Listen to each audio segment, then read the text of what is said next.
মহাকারণিক তথাগত বুদ্ধের সমগ্র ত্রিপিটকের সার সংক্ষেপ্ত করে গ্রন্থগুলো যেভাবে সুন্দর করে এখানে প্রদর্শনী করা হয়েছে, আমার মনে হয় এটি বাংলাদেশে প্রথম, এবং এর মাধ্যমে আমাদের প্রজন্ম যারা কোনোদিন ত্রিপিটক দেখে নাই বলে তারা এটা জানতে পারবে, এবং ত্রিপিটকের কয়টি খণ্ড বা কয়টি বই আছে অন্তপক্ষে আমাদের প্রজন্ম সে বিষয়টা যদি অভিভাবকগণ লক্ষ্য করে তাদেরকে উদ্বুদ্ধ করে, আমার মনে হয় এটি তারা শিখতে পারবে। আমার বিহারে যখন পাঠান পাঠ অনুষ্ঠান হয় তখন 24 প্রকার হেতুপত্র একটি চক্র করা হয়। অনেকে এটা পরে ঘুরতে ঘুরতে এই 24 প্রকার হেতুপত্রটা মুখস্থ হয়ে গেছে।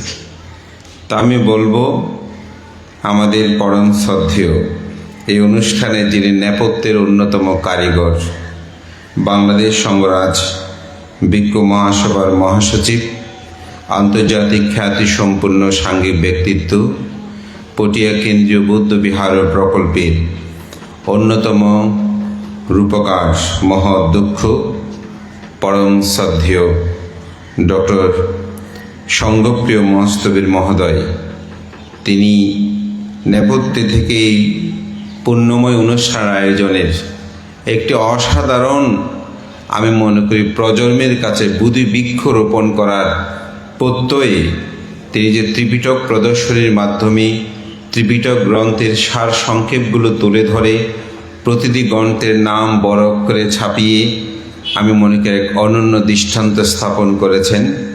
আমি তার জন্য আন্তরিকভাবে কৃতজ্ঞতা জানাই এবং শ্রদ্ধেয় ভান্তের প্রতি বন্দনা। ত্রিপিটক রিসার্চ সোসাইটি সহ সংশ্লিষ্ট সকলের প্রতি আমি পুণ্যদান করছি।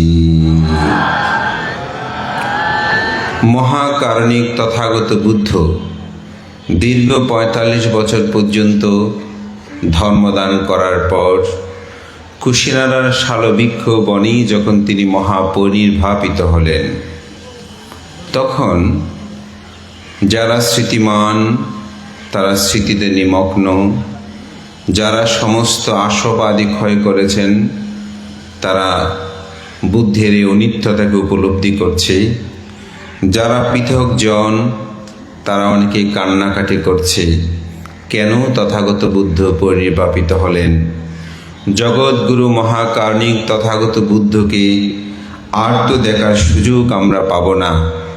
এই বলেই যখন অনেক ভিক্ষু সংঘ, অনেক দায়ক দায়িকা, উপাসক উপাসিকা, এমনকি দেব ব্রহ্মা সহ সকলেই যখন অনেকটা স্মৃতিমানতায় বিদ্যমান, তখন এক ভিক্ষু বলে উঠল যারা কান্নাকাটি করছে তাদেরকে, এই তোমরা বুদ্ধ পরিনির্বাপিত হচ্ছে, হাউ হুতাশ করার দরকার কি?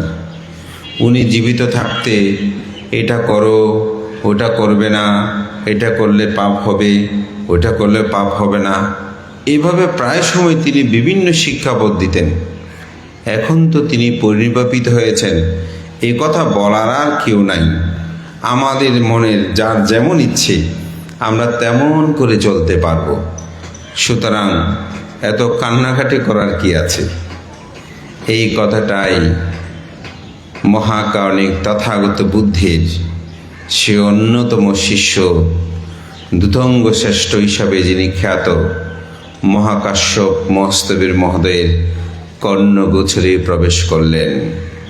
তিনি চিন্তা করলেন মহাকারণিক তথাগত বুদ্ধ পরিনির্বাপিত হয়েছেন মাত্র, কিন্তু এর মধ্যেই এই দুর্বিনীত ভিক্ষু কি উচ্চারণ করলেন, এটি যদি সমাধান করতে চায় তাহলে আমাদেরকে সংজ্ঞায়নের ব্যবস্থা করতে হবে। তখন মহাকাশ্যপেরই তত্ত্বাবধানে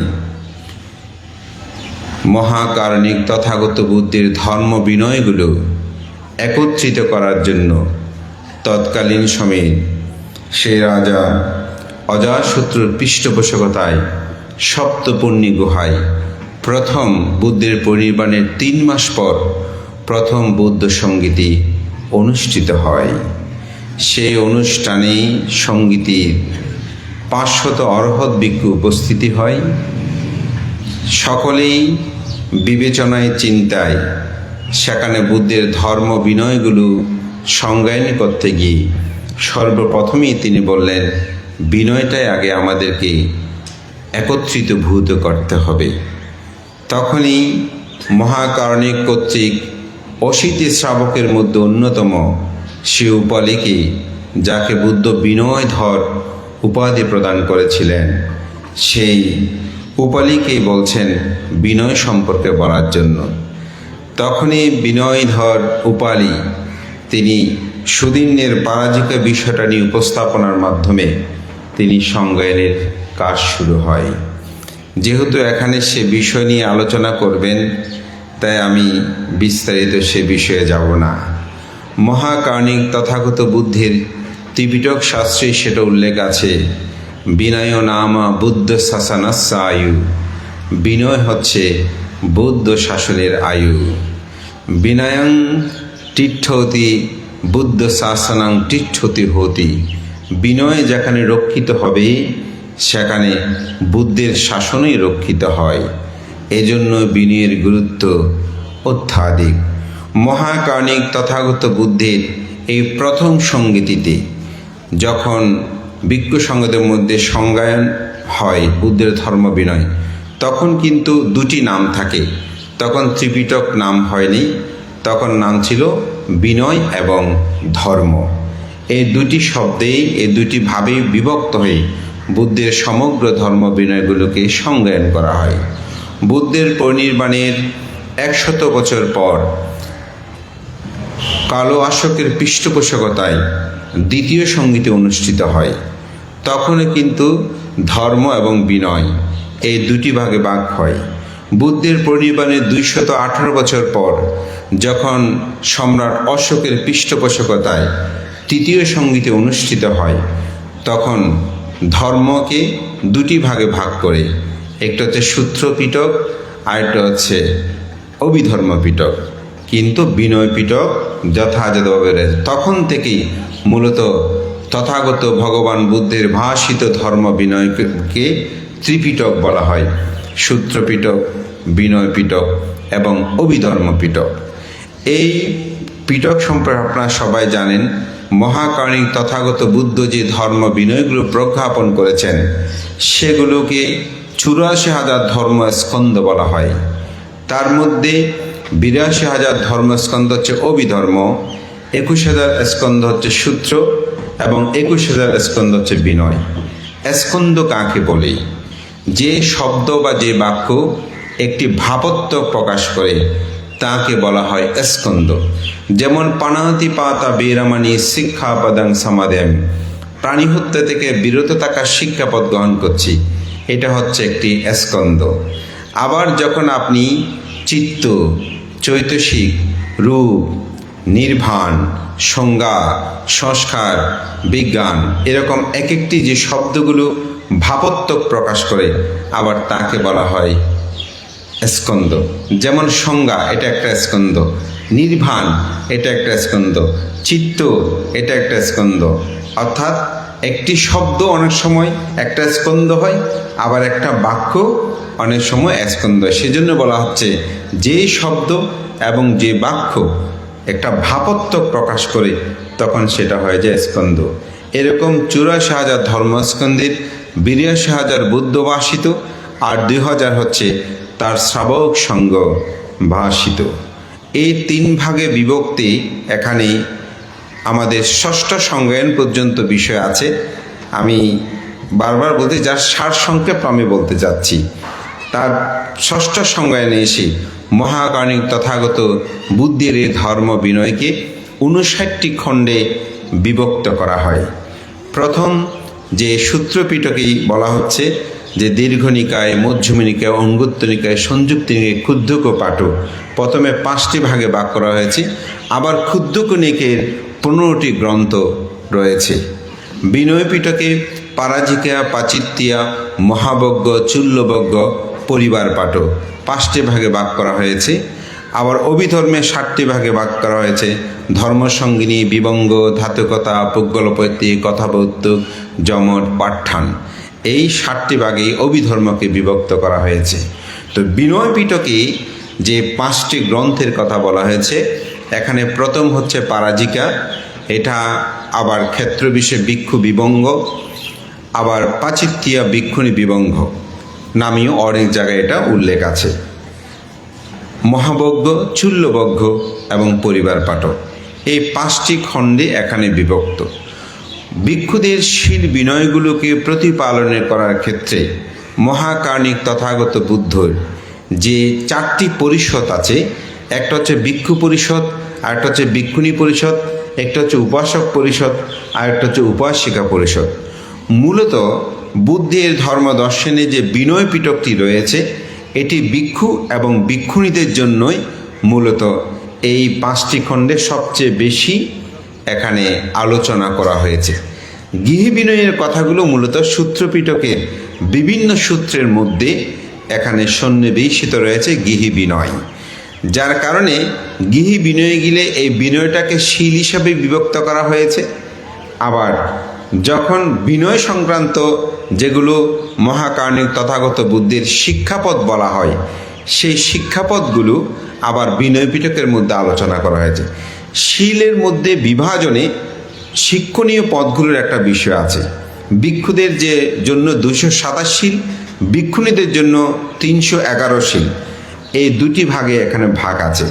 যেমন ভিক্ষুদের 4টি পারাজিকা, আবার ভিক্ষুণীদের 8টি পারাজিকা। ভিক্ষুদের 13টি সাংঘাদিশেষ, ভিক্ষুণীদের জন্য 17টি সাংঘাদিশেষ। এভাবে বিভিন্ন পার্থক্য বিদ্যমান রয়েছে। যেহেতু আলোচকগণ এখানে এগুলো আলোচনা করবেন, আমি জাস্ট শুধু একটু উদ্বোধক হিসাবে তার একটু ইঙ্গিত আমি প্রদান করছি। মহাকার্ণিক তথাগত বুদ্ধের এই ধর্ম বিনয়ে মূলত বিনয় পিটকটা ভিক্ষুদের জীবনাচরণ নিয়ে এখানে আলোচনা করা হয়। ভিক্ষুরা কিভাবে চলবেন, কিভাবে থাকবেন, তাদের জীবনাচরণ। ভিক্ষুদের কিছু বিনয় যেগুলো লঙ্ঘন করলে ভিক্ষুদের অপরাধ হয়, কিন্তু কোনো গৃহী যদি লঙ্ঘন করে তার অপরাধ হয় না। যেমন আপনি রাস্তায় যদি হাত নেড়ে নেড়ে নাড়াচড়া করা হাঁটেন, দায়কের কোনো অপরাধ নেই।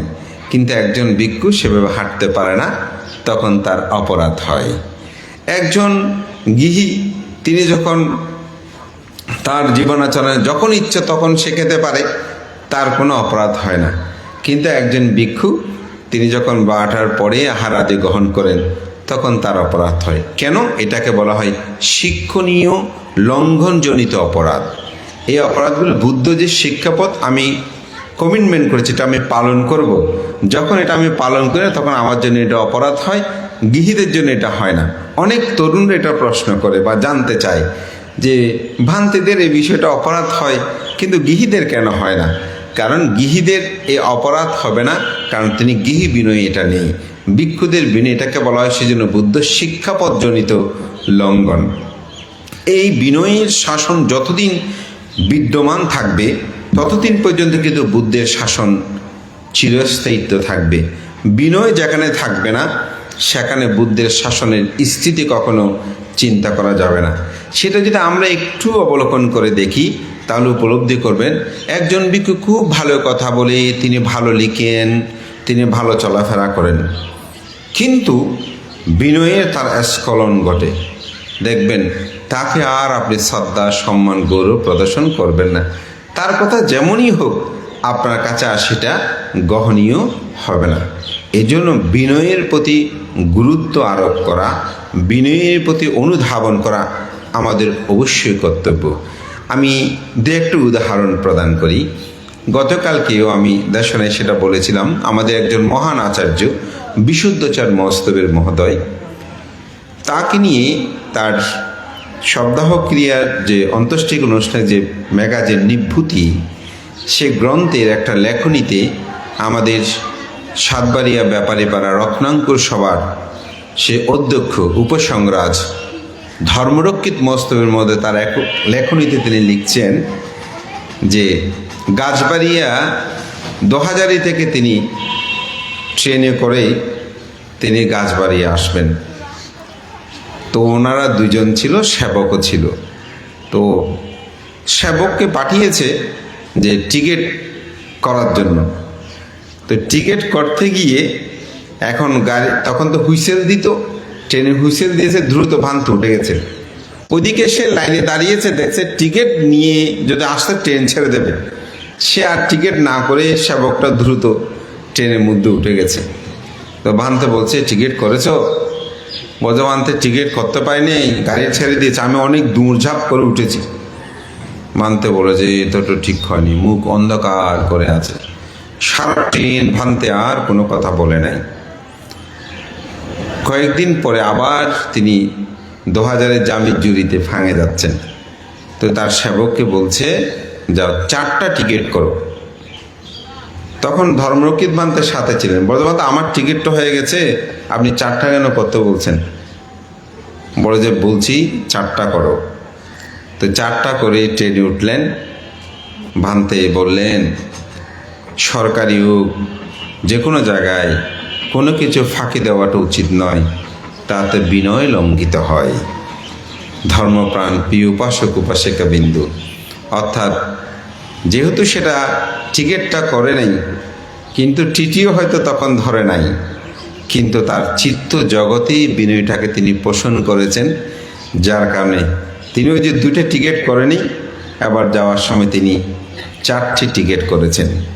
ধর্মপ্রাণ প্রিয় উপাসক উপাসিকা মাননীয় সঙ্গ, এইরূপভাবে আমাদের পুণ্যপুরুষরা বিনয়ের প্রতি অসাধারণ ছিলেন। আমি যখন নতুন ভিক্ষু হই, আমার বাবা একদিন আমাকে বলেছিল, আমার এক গুরুভ্রাতা হাসিমপুরে থাকতেন, শুদ্ধানন্দ, উনি প্রয়াত হয়েছেন বিজয়রাম বিহারে। তো ওখানে একজন ফান থেকে দেখলাম অসুস্থ, বুধিপাল মহস্তবের ওনার নাম, ওনার সেবা করছেন। আমি বাড়িতে যখন গেলাম, আমার বাবাকে বললাম, মানে আজকে বাবা বলছে কোথায় গিয়েছেন? আমার বাবা প্রত্যেক দিন বিহারে আসেন সন্ধ্যায় বন্দনা করতে। তখন আমি নতুন মাত্র ভিক্ষু হয়েছি 2000 সালে, ডিসেম্বরের দিকে কথা। তা আমি বললাম আজকে অমুক জায়গায় গিয়েছি। বলছে ওখানে বুধিপাল ভান্তে কেমন আছেন? আমি বললাম ভান্তে তো অসুস্থ। এরকম, হ্যাঁ। হয়তো ভান্তের সাথে আমার একটা স্মৃতি আছে। আমি বললাম বাবা কীরকম স্মৃতি? বলছে একবার আমি ওনাকে ফান করেছিলাম। তো আমাদের গ্রামে জানেন যাওয়া আসার পথটা অনেক কঠিন, তো নৌকা করে যেত। তো আমার বাবা একটা সকল ভিক্ষু সংঘের একটা টাইমে করে আসতো, নৌকা দিয়ে চকিদার বাড়ি বলে ওখান থেকে যেত। তো ভান্তে যাওয়ার সময় একসাথে ওই একই ভাড়া নৌকায় আবার চলে যাবেন। তো আমার বাবাকে বলছে, আমার বাবার নাম ধীরেন্দ্র, বলছে ধীরেন্দ্র যাওয়ার সময় আমি তো ভান্তেদের সাথে যাব না, আমি একটু আলাদা যাব, বাজারে আমার একটু কাজ আছে, তা আমার একটু আলাদা পাঠিয়ে দাও। তো বাবা ওনাকে আলাদা পাঠিয়ে দিলেন। কিন্তু ভান্তের কাজ শেষ হয়েছে, যাওয়ার সময় যে বাবা অন্যান্য ভান্তাদের সাথে সবার জন্য ভাড়া করেছিল, তিনি সে নৌকা করেই চলে গেলেন। প্রায় মাস 2 পর একদিন বাজারে উনি হয়তো দোপাচুরি অথবা নাক্ষঞ্চুরি প্রত্যন্ত ওখানে কোনো সঙ্গদানে এসেছেন। এখন বাজারে আমার বাবাকে খুঁজতে খুঁজতে পেয়েছে। তো পেয়ে ঠিক আটানা হোক বা চারানা হোক যেটা ছিল, আমার বাবাকে ডেকে বলছে, ধীরেন্দ্র ওই তোমার টাকা একটা আমার কাছে থেকে গেছে। আমরা বলছে ভান্তে কোথাও? বলতে তোমাদের ফাঁঙে এসেছিলাম না, ওই দিন আমি পড়ে যাব চিন্তা করেছি, কিন্তু আমি যখন এসেছি ঘাটে দেখি যে নৌকাটা আছে, ভান্তাদের সাথে আমি চলে গেছি এই টাকাটা থেকে। বলছে ভান্তে কেন আপনি আমাকে এটা দিচ্ছেন? আমি তো আপনাকে দান করেছি। বলেছে না, এই টাকা আমি নিতে পারবো না। তা আমার বাবা তিনি কি করলেন, যে টাকাটা নিয়ে, আমার খুব ইচ্ছা হচ্ছে, আমি বললাম বাবা আপনি কি করলেন? তো বলে যে আমি টাকাটা নিয়ে বাংতি পয়সাটা নিয়ে 1 টাকা মিলিয়ে আমি ভান্তে বললাম, ভান্তে এই টাকাটা আপনি আমি দান করলাম। তা আমার খুব ভালো লেগেছে আমার বাবার এই আচরণটা দেখে। তিনি যেহেতু ভান্তে গ্রহণ করছেন না, আবার নিচে থেকে আরও কিছু দিয়ে ভান্তেকে দান করলেন। এইরূপভাবে বিনয় মানুষের জীবনকে আমি মনে করি উন্নত করি আমাদের সঙ্গ সমাজকে। তাই আমি 2টি সাঙ্গিক ব্যক্তির জীবনটা এখন উপলব্ধি করলাম, যেহেতু বিনয়টা আমাদের ভিক্ষু সঙ্গদের জন্য অত্যন্ত গুরুত্ববহ। অন্যান্য বিষয়গুলো প্রত্যেকটি গ্রন্থের এক একটা বিষয় এখানে আলোচকগণ আলোচনা করবেন। আমি যেহেতু উদ্বোধক, আমি শুধুমাত্র কয়েকটি কথাকে উপস্থাপনা করেছি। মহান সঙ্ঘের প্রতি বন্দনা। আমি অত্যন্ত আনন্দিত হয়েছি যে অন্তপক্ষে বিনয় নিয়ে আমাদের কিছু আলোচনা করা, এবং আমাদের ভিক্ষু সঙ্গদের অনেকেই যারা তরুণ আজকে তারা এখানে উপস্থিত হয়েছেন। আমরা হয়তো বুদ্ধ কোনো প্রতিরূপ দেশে জন্মগ্রহণ করলে হয়তো এই বিষয়গুলি নিয়ে যথেষ্ট পর্যালোচনা হতো, সে সুযোগ নাই। কিন্তু এরপরও যে আমাদের প্রচেষ্টা, এটা বিতা যায় না। তাই রবীন্দ্রনাথ একটি কথা আছে, সেটা হচ্ছে, সূর্যের মতো আমি আলো দিতে পারবো না সত্য, কিন্তু মাটির প্রদীপ হাতে হলে আমাদেরকে চলতে হবে অন্ধকারকে দূরভীত করতে। আমরা হয়তো বিশাল পৃষ্ঠপোষকতা পাবো না রাষ্ট্রীয়, কিন্তু আমাদের এই নিজেদের শক্তি নিয়েই আমাদের এই প্রদীপ হাতে চলতে হবে। আমাদের মহান পুণ্যপুরুষ সে বিনয়াচার্য বংশদিক মস্তবীর বিনয়াচার্য পরম সদ্য জ্ঞানেশ্বর মস্তবীর পরম সদ্য প্রিয়দর্শী মস্তবীর এই অঞ্চলের বিনয়দর অনেক মহান ভিক্ষু সংঘ তাদের ত্যাগময় দীপ্ত জীবন অতিবাহিত করেছেন। সাহিত্য বিনোদ পূর্ণানন্দ মস্তবী মহোদয়, তাদের ধর্ম বিনয়ের গাঢ়কথাবোধগুলো ছিল অসাধারণ। আমি মনে করি এরূপ সেমিনারের মাধ্যমে, আলোচনার মাধ্যমে আমরা হয়তো সেই ত্রিপিটক শাস্ত্র অধ্যয়নের সহ সে মহান পুণ্যপুরুষের জীবনগুলোকে আমরা উপলব্ধি করতে পারব। যারা কখনো তাদের বিনয়কে স্খলিত করেনি, তারা কখনো ধর্ম বিনয়ের বাইরে গিয়ে তাদের জীবনকে অতিবাহিত করতে চায়নি, সেই পুণ্যপুরুষের জীবনাচরণগুলো ছিল সেরকম। আত্মত্যাগময় জীবন তাদের এত যে প্রস্ফুটিত, এটি অতুলনীয়, অবর্ণনীয়। আমরা এমন দেখেছি যে একটু অবিনয়ে কথা বললেও ভান্তারা সে বিষয়ে কথা বলতে চাইতো না। আমাদের পরম শ্রদ্ধেয় আর্য শ্রাবক হিসেবে খ্যাত জ্ঞানেশ্বর মস্তবী মহোদয় সম্পর্কে যদি বলি, ওনার সম্মুখে বলছে এখন ধর্মদেশনা করবেন আর্য শ্রাবক জ্ঞানেশ্বর মস্তবী। স্পিকারটা নিয়ে বলছে, আমি কি তোমাকে বলেছি আমি আর্য শ্রাবক? কত আমিত্বহীন জীবন। কারণ বুদ্ধ বিনয়ী আমাদেরকে বলেছেন, কোনো ভিক্ষু মার্গ জ্ঞান লাভ করলে সেটা যেন তিনি প্রকাশ না করে। এইরকমভাবে তাদের জীবনকে বিশুদ্ধতা আনয়ন করেছে। আমি মনে করি এই আলোচনাগুলো বৃথা নয়। আমাদের মধ্যে এখনও অনেক এরকম ভিক্ষু আছেন যারা নীরবে নিবৃতচারী, শিলময় জ্ঞানে তারা সমুজ্জ্বল। হয়তো আমরা আমাদের এই চর্মচোখে দেখি না, অথবা অনুধাবন করতে চাই না।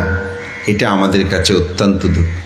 আমরা কোনো ভিক্ষু যখন ভালো দেশনা করে মনে করি তিনি খুব ভালো ভিক্ষু, যখন এরকম বিল্ডিং করে, বিহার করে, আমাদের দায়িত্বরা মনে করে যে এই ভিক্ষুটা খুব ভালো। যখন উনি কোনো সংগঠনের সভাপতি সম্পাদক হয়, মনে করে যে এই ভিক্ষুটা, তিনি অনেক বইপত্র লিখেছেন, মনে করে তিনি অনেক বড় বানতে, উনার দ্বারা কিছু হয়েছে সমাজে। আসলে তার চেয়েও বেশি হয় যিনি আদর্শবান, যিনি বিনয়ী, যাকে আপনি এক চামচ স্বয়ং দান করলে মহা ফল হবে। তাই বিনয়ী ভিক্ষু সংঘদেরকে আপনারা সহযোগিতা করবেন। আমাদের অনেক বিনয়ী ভিক্ষু সংঘ মাঝে মধ্যে মন খারাপ করে। কেন মন খারাপ করে? বলে যে বিনয়ী অনুরূপভাবে চলতে গেলে আসলে বিহার করা, মুখ করা এগুলো কঠিন। এই কথাগুলো আমার গায়ে বা অনেকের কাছে পড়তে পারে, কিন্তু আপনি সত্যটাকে সত্যই বলতে হবে, সত্যকে সত্যই বলতে হবে। বিহার করলে যে ভিক্ষু বড় হয়ে যাবে অনেক কিছু তা না। আমাদের দায়িত্বের মধ্যে অনেকে আছে, পদে বানতে একটা আসলাম, এমনি চলাফেরা সব ভালো, কিন্তু বানতে বিহারের কোনো উন্নয়ন হয় না। বিহারের টাকা খোঁজে না, অমুক খোঁজে না। এখন টাকা খুঁজলে, টাকা নিতে পারলে মনে করে সে ভিক্ষুটা আসলে বিনয়ী কি আছে? কোনো ভিক্ষু জ্ঞাতি ছাড়া অপরের কাছ থেকে টাকা তিনি চাইতে পারে না। এখন যিনি চাইতে পারে সে ভিক্ষুটাই এখন আমাদের সমাজের মধ্যে প্রতিষ্ঠিত হয়। যিনি বিনয়ী, চলাফেরায় সংযত, কায় সংযত, বাক্য সংযত, মনসংযত, তাকে আমরা উপলব্ধি করতে হবে। তখন এই জন্য বিনয় পিটক নিয়ে সেমিনার নিয়ে যখন আলোচনা হবে, আমি মনে করি সদ্য বান্তে এটা সূচনা করেছেন। বান্তের সাথে যখন আমাদের পূর্ণচারের মিটিং হচ্ছে, বলেছে বান্তে এটা জয়ন্তী কী করছেন? বোধ আমি সূচনা করেছি, তোমরা এটাও বিস্তারিত করবে। তা আসলেই ভ্রান্তের এটা সার্থক, এই অর্থে আমরা আলোচনাটা শুরু করেছি। এটার হয়তো ব্যাপ্তি হবে। আজকে এতগুলো ভিক্ষুর সঙ্গে এখন উপস্থিত, এতজন ভিক্ষুকে বসিয়ে বলাটা দেশনা ওনারা করেন, শোনেন না, কিন্তু আজকে শোনার একটা ব্যবস্থা হয়েছে। আমি মনে করি এটা আমাদের জন্য অত্যন্ত আনন্দের। এবং তরুণ প্রজন্মরা এই বইগুলো সবার সেলফে আছে, এগুলো কি কেমন, আপনারা যারা অভিভাবকবৃন্দ এসেছেন ছেলে মেয়েদেরকে হাত ধরে এখানে 50 বার করে চক্কর দেবেন। 50 বার বলেন কোন কোন বইগুলো মুখস্থ, ওদের মুখস্থ বিদ্যা খুব ভালো, তরুণরা দেখবেন এগুলো শিখে ফেলবে। 49টা বইয়ের নাম তাদের মুখস্থ হয়ে যাবে। মহান সঙ্ঘকে বন্দনা। আমি হয়তো প্রকৃত সত্য কিছু কথা বললাম আজকের আলোচনায়। আমরা বিনয়ী ধীমান পণ্ডিত ভিক্ষুর সঙ্গে আমরা দেখি আমাদের মহামান্য সেই পরম আচার্য প্রয়াত ডক্টর ধর্মসেন মস্তের মহোদয়, তিনি বলতেন, মানতে আপনি তো বিহারটির কিছু করলেন, বলতে বিহার করা কি ভিক্ষুর কাজ? চিন্তা করতাম, বলতে বিনয় পড়ো টয়লেট করতে জানো? বানতে বসে চিটাকে বাসে অন্যভাবে বলতেন, আমি একটু এভাবে বলছি। তো আমি চিন্তা করলাম বানতে কি বলে, বলতে ওই পিছনে একটা কৃপাচরণ বান্তের একটা টয়লেট দান করে একটু দেখে আসো।